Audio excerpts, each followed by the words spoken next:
Bom, ainda em Brasília, Câmara e Senado discutem as pautas do segundo semestre e o governo tenta ampliar a base aliada. Ontem, Arthur Lira se reuniu com Lula para discutir a entrega de ministérios ao PP e aos republicanos. E o João Pedro Melo está ao vivo, direto de Brasília, para trazer todos os detalhes para a gente. Bom dia, João Pedro. Mudou o traje da Casual Friday, hein? Saiu aquele moletom e entrou agora uma espécie de... Exatamente. Bom dia, João Pedro. Verdade. California Racing. Pessoal. Hoje eu mudei um pouquinho, mas por baixo continuou com o rosa, né? Que era a cor do outro moletom. Mas estamos aqui aproveitando esse frio de Brasília, porque é uma situação rara.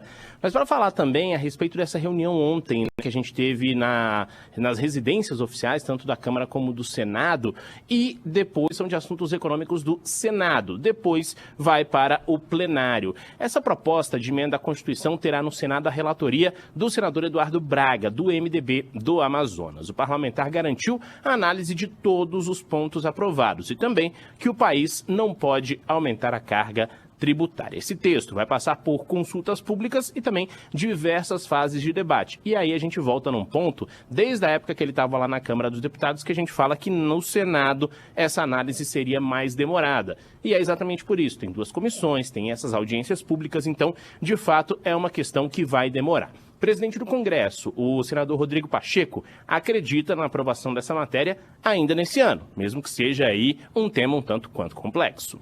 E eu acredito muito, juntamente com o presidente Arthur Lira, com todos os colegas deputados e senadores, que o nosso trabalho vai ser um trabalho que vai ser no final premiado, Deus queira, com a possibilidade de promulgação dessa emenda à Constituição ainda esse ano e que possamos entregar à sociedade brasileira a reforma tributária. Então recebemos do presidente Arthur o documento com responsabilidade, com muito zelo e vamos agora ao trabalho muito aprofundado em todos os pontos, no alinhamento do relator do Senado com o relator na Câmara dos Deputados. No final das contas, será um trabalho de muito êxito do Congresso Nacional.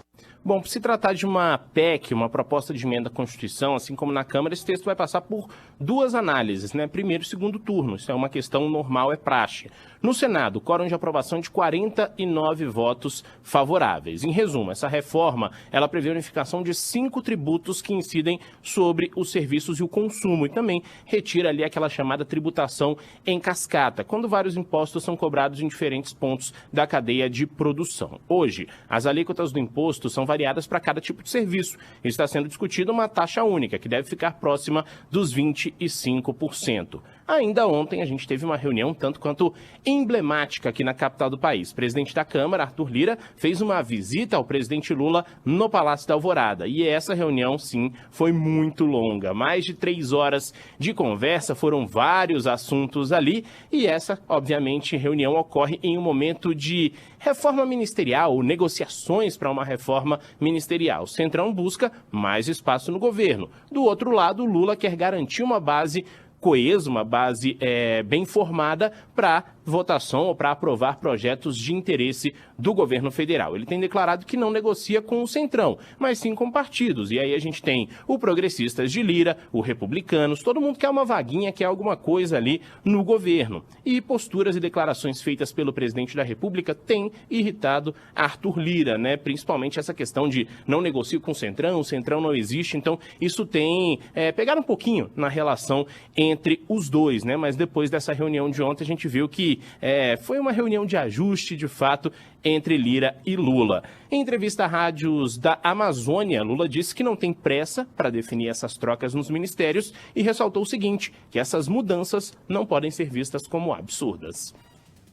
Eu vou fazer ajuste no governo porque nós temos interesse de construir uma maioria para que até o final de 2026 a gente possa votar as coisas importantes de interesse do povo brasileiro.